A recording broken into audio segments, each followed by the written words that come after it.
Do you still have a day job and aren't sure how or if you'll be able to transition to full time on Amazon? Today, we're going to meet two people with similar stories. They started on Amazon while still having a full time job, and let's see how they were able to scale to six figures with the help of unique strategies such as manufacturing in the USA, roadshows, and more. How cool is that? Pretty cool, I think.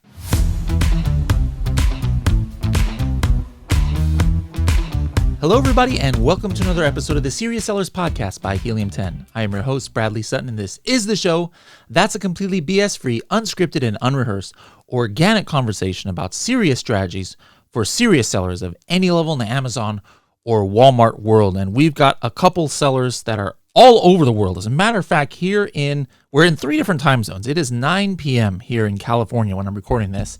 And then we have people from two different time zones who have never met each other in person. Abdul, I've met in person. He used to come always to our Helium 10 Elite workshops in California when he was living in Jersey. And he would make that 3-hour flight every time just to come to our workshop. So it's great to see you again, Abdul. And I actually recently saw you in Pakistan last year. That was so cool. It's like we see each other in California. We see each other on the other side of the world.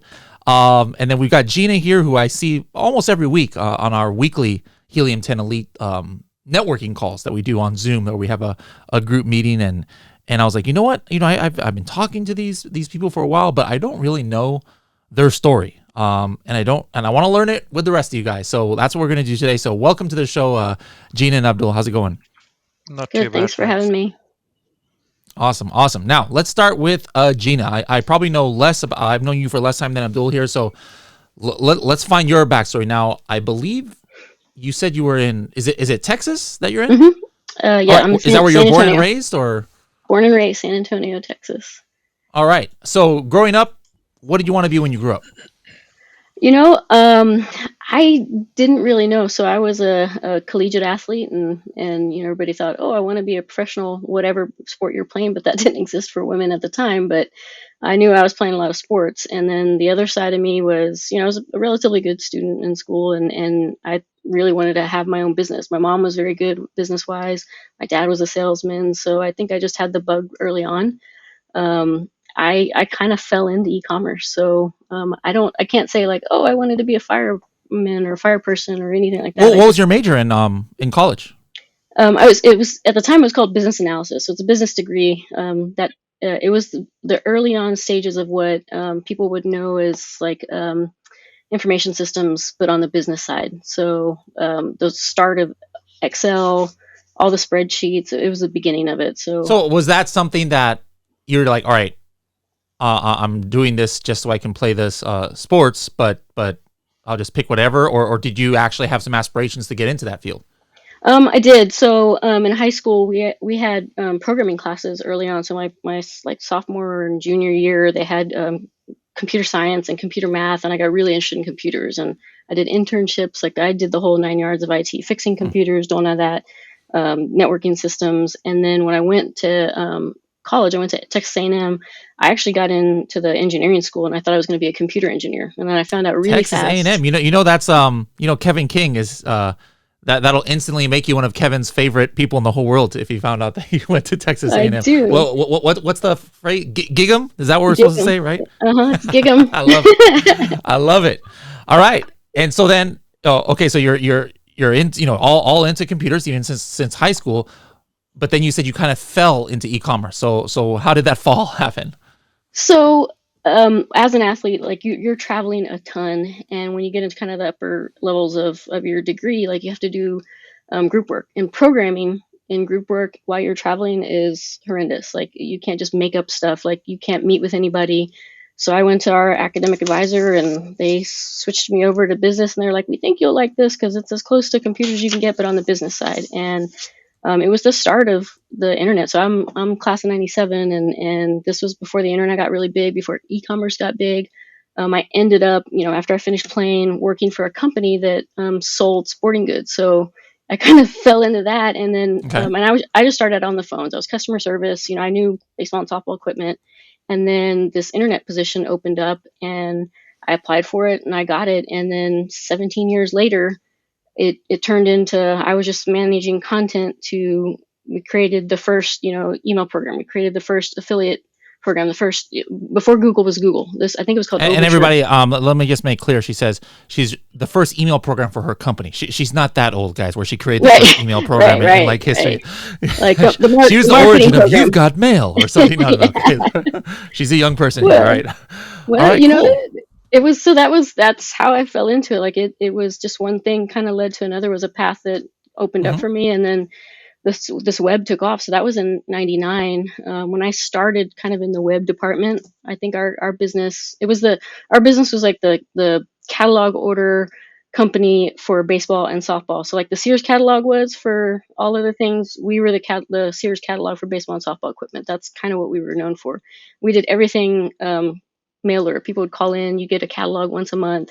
People call in an order. Things started to shift. So we started out, I think we were 13% of the business as a web division. It was me and one other person. And then we got bigger. By the time I left, we were almost 85% of total business coming in to the web. And that's, like I said, we launched every year with something new. I mean, you guys know that web changes every year. Something new pops up, from QR codes to online catalogs to affiliate marketing, and even when the third-party marketplaces open up. That was actually my first experience with Amazon, was selling our entire catalog of product through Amazon, through at the time it was Jet. Any third-party marketplace we could get to, we had feeds going through. So that was kind of my career, and I just kind of got promoted along the way for over 17 years, and got people under me, launched programs, started learning everything I could, and that was not something that I would have been able to learn when I was going to school, because it didn't exist. So I kind of learned as I went along. When I graduated, all I knew is I wanted to do something with computers and maybe something with sports, and that's kind of where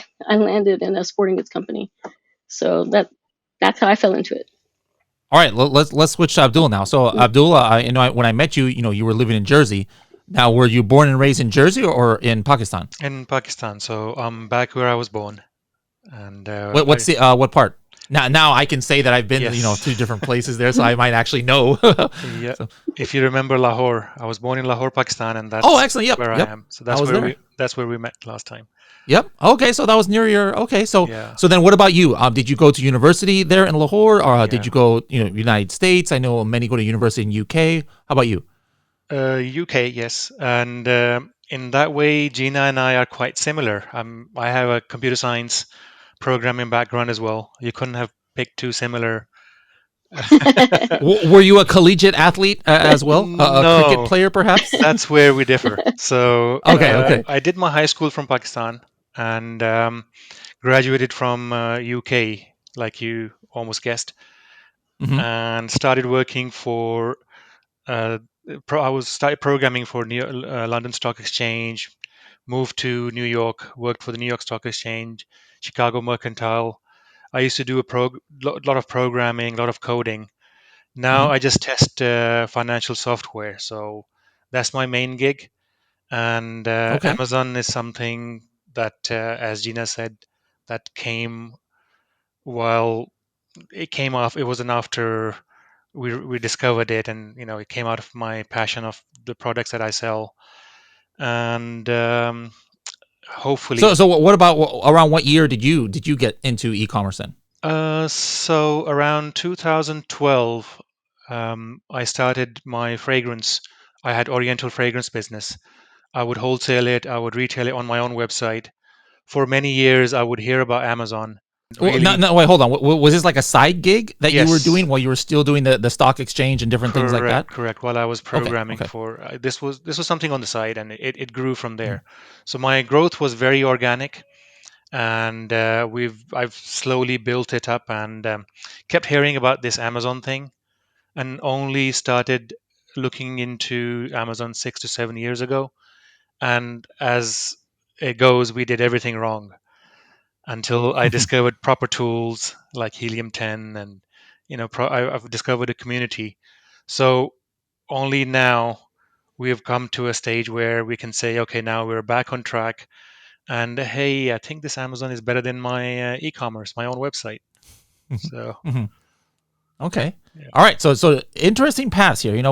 We've interviewed a lot of people here, and I ask similar questions sometimes, and we have people who their path to e-commerce was completely different, where they graduated from university and they ended up doing something completely different, and then they completely pivoted again into e-commerce. But it was a little bit more organic for both of you. I like that. Not a lot of people can say that they started to get kind of into the field that was their major in university or college. So that's good that you all were able to. Now for you, Gina, so you were kind of building it from the ground up at the company. So then, did you actually then introduce eventually at the same company, introduce them to Amazon or get them started on Amazon? You started them in email. We went from 5-10% to 80% on web. Yep.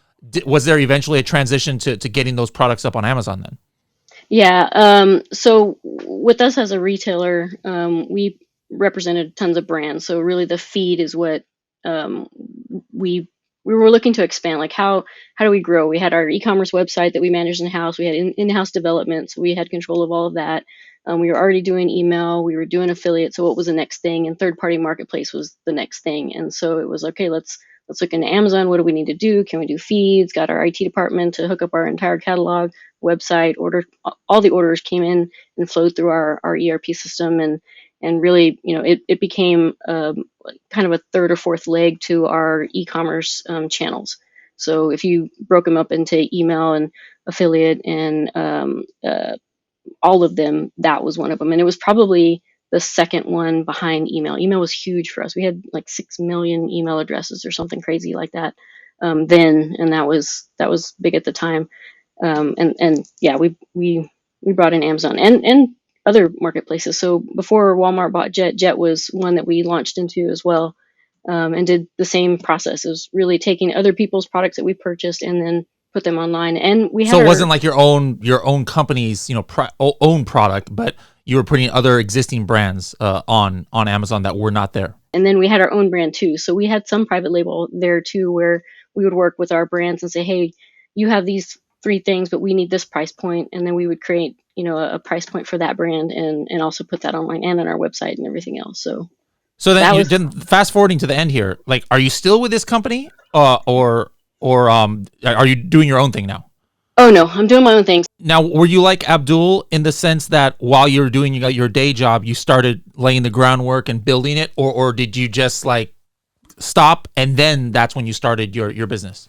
No, I laid groundwork. Like I would come home every day from work, and from after dinner until probably 3 or 4 in the morning, I was doing research or setting up the LLC or everything that you had to do to start a business. I was doing basically working a second job in the evenings until I felt like I was ready to leave. And really it was a discussion with my family and my partner and saying, hey, like when can we figure out that I can actually quit my day job, because I'm getting about 3 hours of sleep a day, and now it's time to transition and really, like, pardon my French, but shit or get off the pot. Like, I'm either going to do this or not, and we'll give it a try. And if it doesn't work, then I always go back and get a job. Like it's just what it is. And so we both agreed, and here I am, year 2. Now, Abdul, switching back to you, that takes me back to you. Like you're still doing like a quote unquote day job, right? Yeah. And is that like an 8-hour a day, like a 40-hour a week kind of job? Yes, correct. So I'm logging in. So then remotely. all this time, what were you in a situation like Gina was before? Like, you do your day job, maybe have a few hours in the night and then not getting enough sleep, or how have you been able to juggle having a day job with starting and then running your side business? Well, I'm still in that situation, and to make matters worse, I'm starting a VA agency in Pakistan. Oh my God. And he's got kids.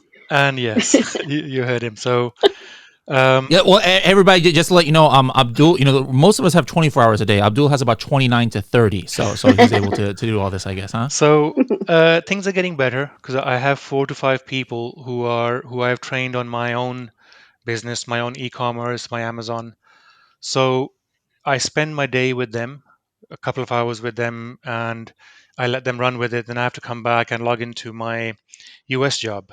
So then it's nighttime for me and day for you, and I work through midnight. So it's pretty much the same, but it's getting better, and we're getting to a stage where we're able to sign on other Amazon sellers who are saying, look, hey, I'm drowning in it, or my friends and family, I don't know anything about Amazon, but I want to do it. So is getting better. We're getting there, and hopefully soon I'll be in Gina's situation as well, where I'll be doing this full time. So then, like throughout this time, throughout these, you've been doing this for like 9 years.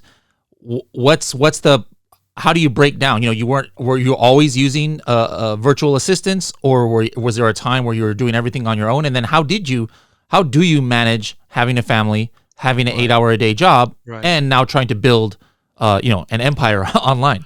So in the beginning, it was all in-house, nothing outsourced for many, many years. I had a lot of help from friend and family. My dad is quite passionately involved in it. My wife she would help out a lot, the shipping and managing all the online stuff. So it wasn't too hard.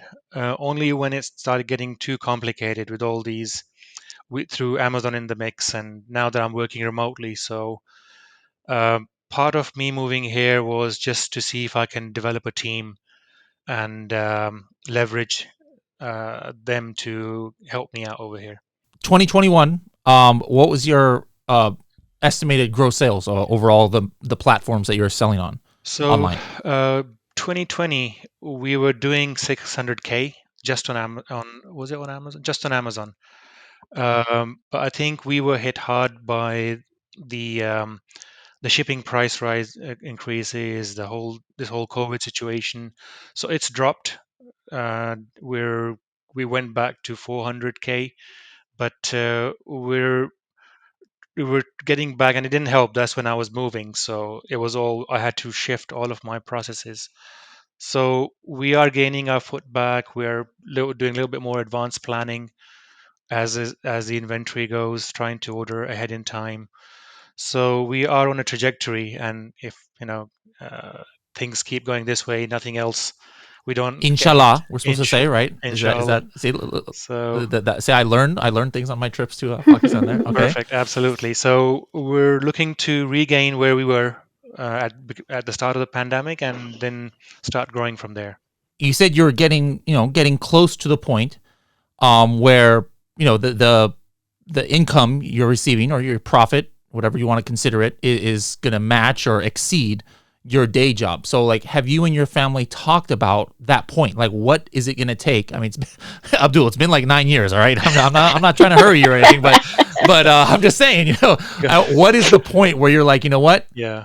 I could probably scale this a lot faster if, instead of giving it 2 hours a day, Right. I go all in. Right. But of course, you've got a family. You Correct. can't just like, when you're single, sure, you can let me just go jump in this thing, and who Yes. knows. But you got a family, you got to maintain. So I understand that whole balance. So Yeah. what have you and your family talked about? Is like, what do you have to? Is it a certain number that you have to reach? Is it something else, just like a comfort level? I mean, like, what is it that's going to make you give up that day job? It's a mix of everything. It's a comfort level, or like Gina said, you just got to throw the towel in. And for us, probably it's just we have a few more kids who are about to graduate, few are about to enter college, and A few. Wait. How many kids do you have? I've got five. I've got Oh five my God. kids. Five. Okay. It sounded like a little bit worse. Like, I got a few over here and a bunch over here. Okay. So, but it does help. The living cost in Pakistan is much cheaper. So we're hoping this year, 2022, would be the year when I'll go solo. And how about you, Gina? For your, are you still in the animal niche, pet niche? Yes. Yeah. No. So your brand there. About how much did you end 2021 sales wise? So 2021, I think I ended right at like 100 105K, I think was, and that was Amazon. That was all. That was Amazon, Walmart, my own website, like the whole, and that grew faster. Like I fell into the it grew faster than I thought problem. 'Cause, managing cash flow and reordering inventory, like it grew fast, and so I quit my job to do this 3 weeks before the country shut down for COVID. I thought I had made a mistake. Like I was really panicking because I was like, "Oh my God, I just quit my job and the country shutting down. Like, what's happening?" It ended up kind of being a blessing in disguise because then everybody started ordering online, and then everybody started ordering. They started adopting pets, and so I had just learned that the pet niche was an industry that really was tolerant of anything that happened to the economy. So in 2008, when we were kind of in a recession, the pet niche grew. Same thing with COVID, it grew. And so I was like, well, it's kind of, drought tolerant, so maybe I'll try it. And it really grew. And so this my first year, I didn't launch until 2020 of April. And so that first year, not a full calendar year, was Mhm. it was right at 100K. And so In I gross just sales. yes, and Okay. Now, that well, tell me though. I mean, like, you're a big baller there. 20 years in this kind of industry. I'm assuming, let's say you're making 25% profit. Would that be accurate to say, or what was your profit yeah. margin? Now that I'm 99% sure did not match whatever salary you exited. No, it So did not. how did that, like, did you have savings? Did you have a backup plan?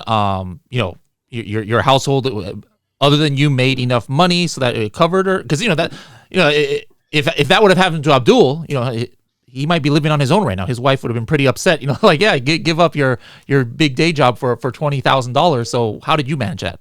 Yeah, so it was all of those things that you said. So savings. I had some credit cards that had some large credit limits, and so that helped kind of fund the business to start it, and then also we're able to manage kind of our bills. I fortunately have a partner who has a very well paying job, but also we were working 4 jobs in this house at one time because she's also working on her PhD. We knew based on that salary and my savings plus credit card that we would be able to manage. And we gave ourselves a goal. I said, okay, in 2 years, I have to be making X amount so that at some point she's going to have to quit her full time job and she's going to be a full time therapist. And that's going to be pretty much a 50% salary cut. And then student debt to pay back. So we just were kind of figuring out like 2 years from now, this is what I have to make, take home wise to maintain this household while then she transitions. So while she supports me in my transition from corporate America to this, once I get to the place where I can support the households and vice versa, and then the goal is 5 years from now, she's in private practice or wherever she's at doing what she's doing, and she's fully licensed and is helping people. Yeah. As a Hey, therapist. guys, I hope you noticed something. She's not making this up as she goes. So this is obviously something that they've talked about. They've been planning. She could just come up with this plan because they put some thought into it.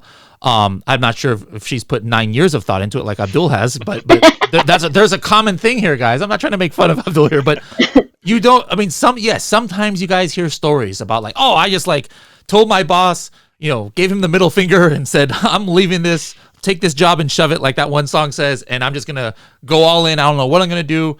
And then you hear about them, making millions of dollars and then driving their Ferrari to their old boss's work and say, "Ha ha, I told you." When you hear stories like that, guys, hey, they exist. I've had a couple of those on the podcast, but don't think that's the best way always to do it. It's probably not the best way. The best way is to do it like Abdul and Gina have done it, and actually have some kind of like long-term plan. And also, you notice that there's a lot of talks with significant others and even involving the children and their children's school. These are all important things that you guys need to think about. Those of you who are out there and you were in Abdul's or Gina's shoes before they were full into e-commerce, and you guys have a day job out there, these are considerations you need to take. Yes, I know it can get really exciting to hear the next webinar or something like that and the Amazon experience, and it is a great opportunity, but don't get so excited that you just like go in all half cocked and you have no plan of action. That's one like kind of like theme I'm seeing with both of you, and I really love that. Now, what about how's 20? Are we in 2022? Yeah, we're in 2022. How's 2022 going for you? Like, do you have I know it's super early, but do you have a projected sales this year? Do you think you're going to double it? Do you think you're going to go more, less? Yeah, no, hopefully it's I don't think it'll be quite double. My estimate is we'll probably end at about 150 gross, just based on average sales, and it 9. But really, it's really an 80/20. Like 2 of them do the lion's share, and the other ones are kind of supplementary products that help, with average order size and things like that.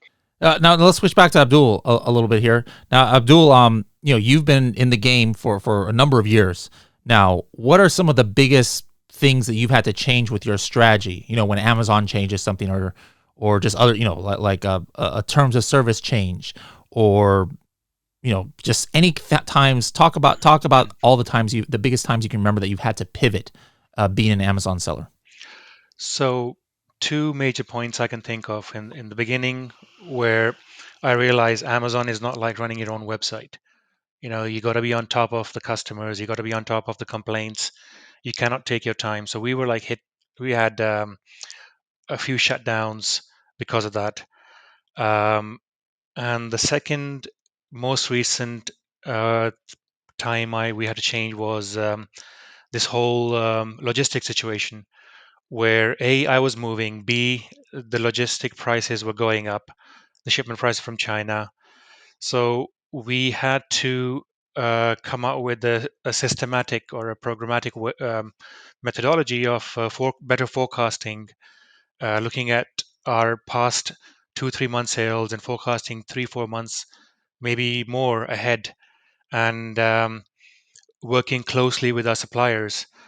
And stuff that used to happen easily now, i- it's much more expensive and it takes much more time and effort. So those are the 2 points I can think from the top of my head that I had to change to survive in this new world. Okay. Now, I definitely want to talk about, being a Helium 10 Elite member. Sometimes people have the misconception that, and yes, it is true that there's a big majority of the Helium 10 Elite community are like, 7, 8, 9-figure sellers, but you two were coming in as 6-figure sellers, making 100, 500, $600,000 a year.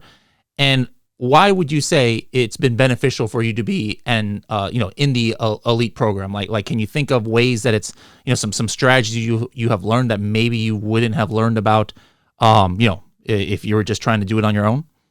It's just being in the company of like-minded people. Sometimes you don't even realize what you pick. Attending a webinar, attending a seminar is one thing, but that's one thing I used to love about coming all the way from the East Coast to the West Coast to the meetups, where it was a small group of people and you would have candid discussions. And I would pick up from where we left off, where we had Cheryl, who's also in the fragrance industry, in the oils industry, similar to my perfumes, and we would exchange notes. So it's stuff that happens not necessarily within the tool or within it's the ecosystem that comes along with it that's been beneficial for me. Okay, excellent. What about you, Gina? I think for me, because just the Amazon space as a seller of a brand is the newest part for me. So if I felt like I got a head start on all of e-commerce and building my own website and having process orders and all that. But the little hiccups that happen that are the 10% of things that nobody can answer easily. So I got suspended for this or this.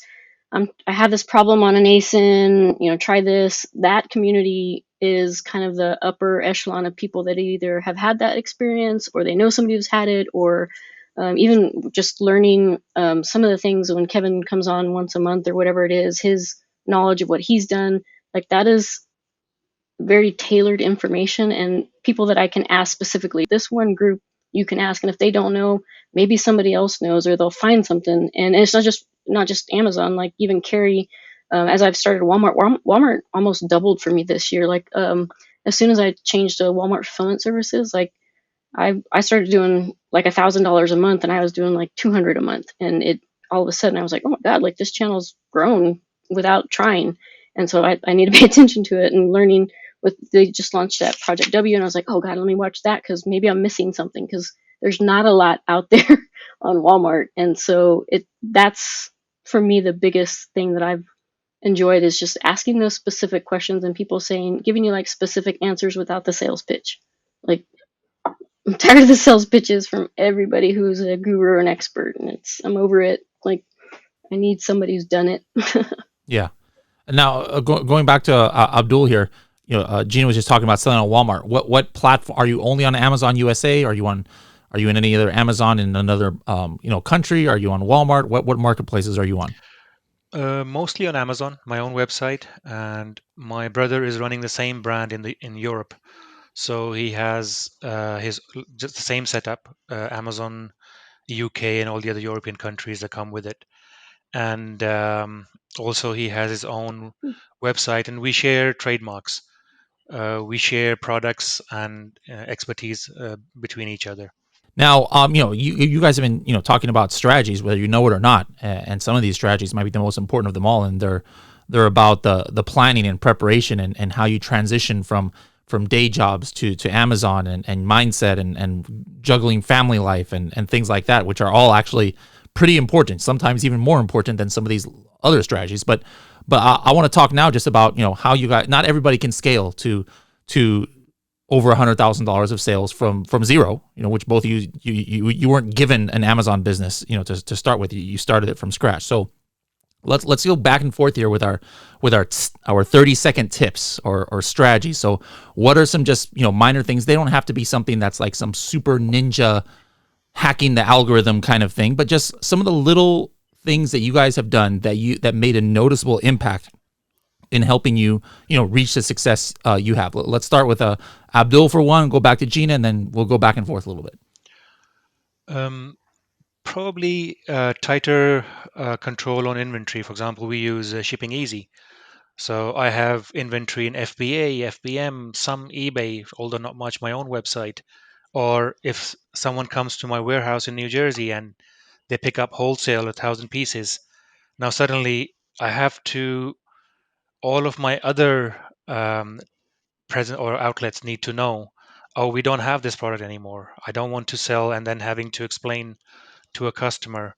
So start thinking about building your integrations. Like as you grow, you're able to manage this. Yes, I sell one on eBay and I can go and just minus one on my website, but is it really scalable? Like Bradley, you said, like, if I'm suddenly shipping 200, 300, and, hopefully 1,000 a day, I'm not going to have someone go and manually um, fix this inventory in all the places. So inventory is one example, but you really need to start looking at where and how you can automate things, how you can make your life easier. And for me, outsourcing was a must if I were to grow. I was doing my own bookkeeping. At beginning of every month, we would change something, and it would throw out our books for the last 2 months, and I just couldn't do it. I would do my own Photoshop. We would do everything. We learned everything, but we realized that we are stuck in the things which we can easily give to someone else who knows what they're doing. Yes, we'll have to pay them. They're not, they won't come free, but it will free us to expand our business, go and start looking at Walmart now, which is my next target, or, other regions. Now, real quick, I know we said we switched to Gina, but there was something you said there that I just wanted to kind of ask about. You said, like, hey, sometimes you get wholesale orders, a Yeah. lot of pieces, little piece doesn't matter. Like, how are you getting these how do people find out about you to even ask, hey, Yeah. I would be interested in wholesaling this product? I'm curious about that. Right. So before my Amazon life, we did a lot of road shows, and I still do them. I still travel and do very niche road shows around Northern America. I still have a loyal following of people who buy it direct from my website, and people who my old wholesale customers who have very particular needs, and I um, cater to them. And they, some of them even become my competitors, so they sell alongside. I have brand registry, so we have transparency. So only people who I authorize, who have that transparency sticker, can sell my product alongside me. So we and it's always key to bring somehow take your Amazon customer into your own ecosystem, have them to come into your ManyChat, into your mailing list or your own website. And that's a fine line you have to tread, where how do you do it and stay within Amazon's terms of service. By like roadshow, you mean like like, are we talking about the fragrance Yeah. So industry? right. So is it like you look for like conferences and shows Correct. for, Correct. and then you exhibit, you Yes. bring a like, okay, and then So when you exhibit there, are you 100% sending people to your website? Are you also showing you've got an Amazon store? What do you do about that? In the road shows or when I'm one on one, it's always my website. And Okay. Amazon I use as a leverage where I say, look, this thing, if a wholesale customer wants social proof, I show them my Amazon numbers like, okay, this product is so expensive because it's doing this much on Amazon. So it I use Amazon as a leverage, but in these road shows, I've spent time and effort. I don't want to just take all that investment of time and money and just send it to Amazon, to be honest. Okay. Hey, that's an interesting concept. I think you might be one of the first person who's mentioned this about. But I used to do that, with like baseball cards and different things. I would set up, back in the day. I don't. I need to start doing that again. I have too much money invested in baseball cards. I need to Yeah. get rid of some of them. But people don't think about it. I mean, there are conferences and shows, collectible shows, and for every industry. I know there's a big one in Vegas every year for the pet industry. I forgot what it's called. Super It's Zoo. a huge one. Yeah, the zoo one. Yeah.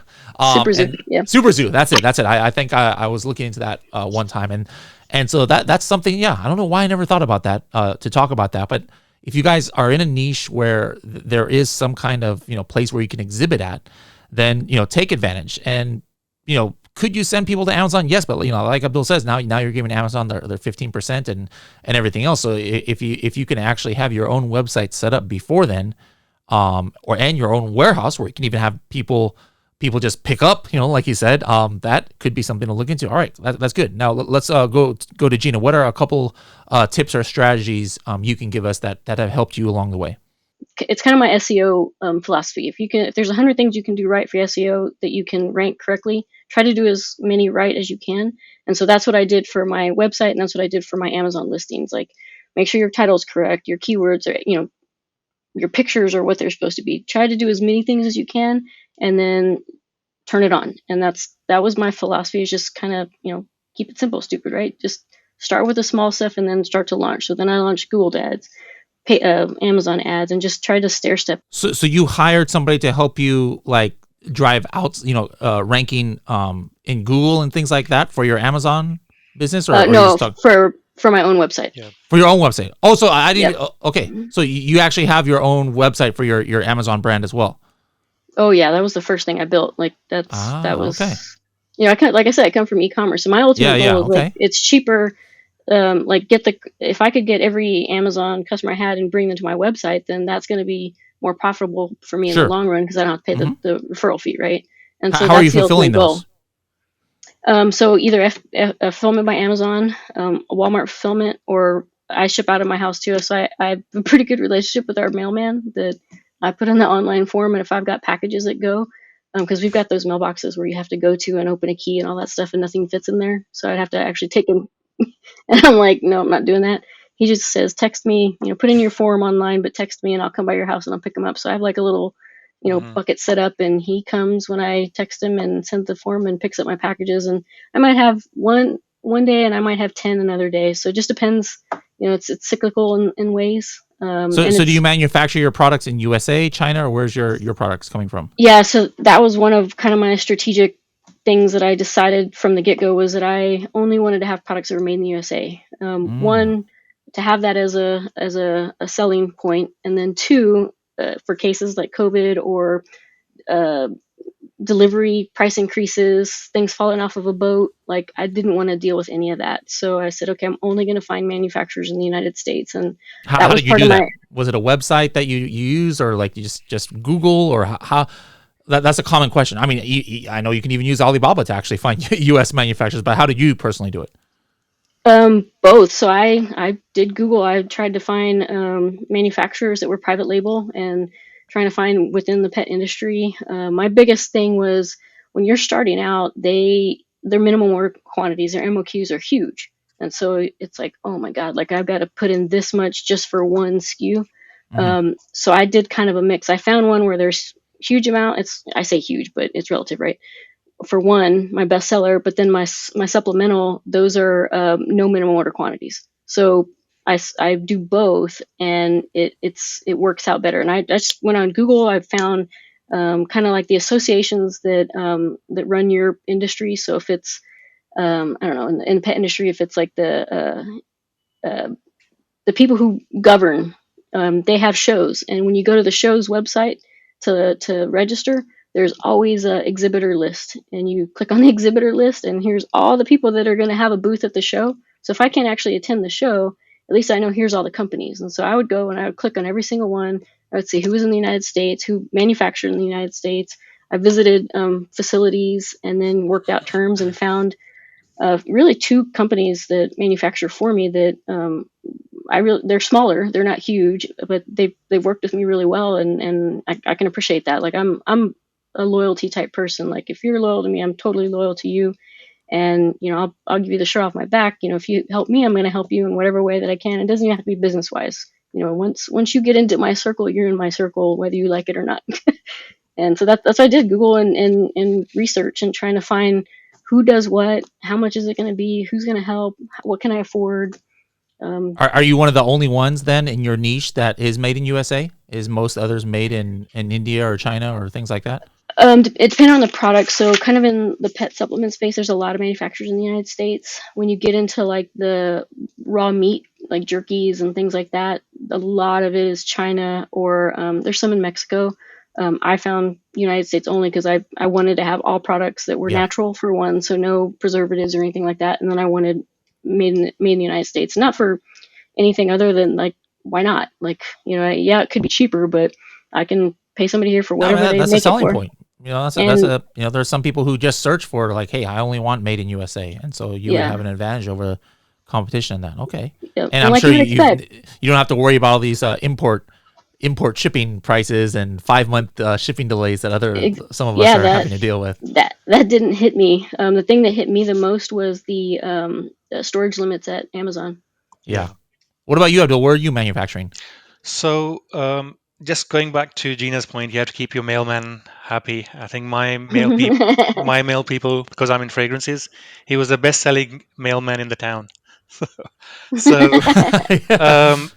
a good point. I manufacture in China, but a lot of my fragrances and oils, they're Oriental. They come from the Middle East. But what I'm doing now is I'm also, to make myself, if I wasn't busy enough, I'm manufacturing in Pakistan too, just because to diversify. Chinese prices go up, Chinese New Year hits you, and suddenly the logistics or the shipping prices are high from China.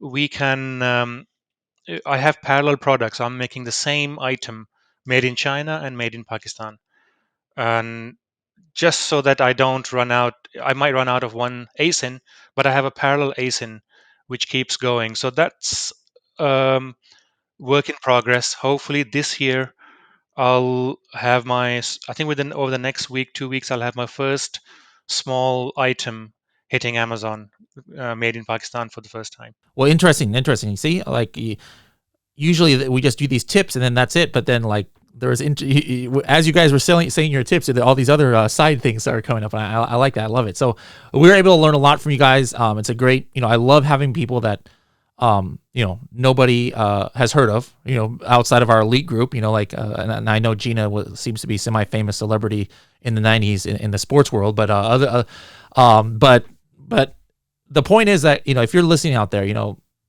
yes, we definitely love to hear from the Kevin Kings, the Tim Jordans, and Brandon Youngins, and the celebrities of the world, but we can still learn a lot from also, just networking with other regular Amazon sellers. I myself learned a whole bunch, from this today, and I have in the past, from Gina and Abdul. So make sure to network, guys. We have the Prosper Show, that was here, and then we have a big, huge Helium 10 Sell and Scale show that will be in September.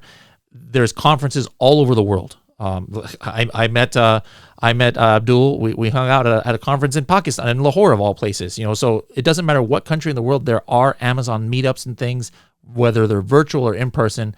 And I highly recommend going to these, meeting people. I've told you guys this a million times. There's people I met at my very first Amazon conference, back in 2015, 2016, that to this day are still in my network. A couple of them, ended up working at Helium 10, even years later. So you never know what making these kind of connections, and you could learn a lot from sellers of any level, because we're all serious sellers, like our catchphrase says. So I wish you guys the best of success. Congratulations so far on all you've been able to achieve. It's very inspiring, and definitely in 2023.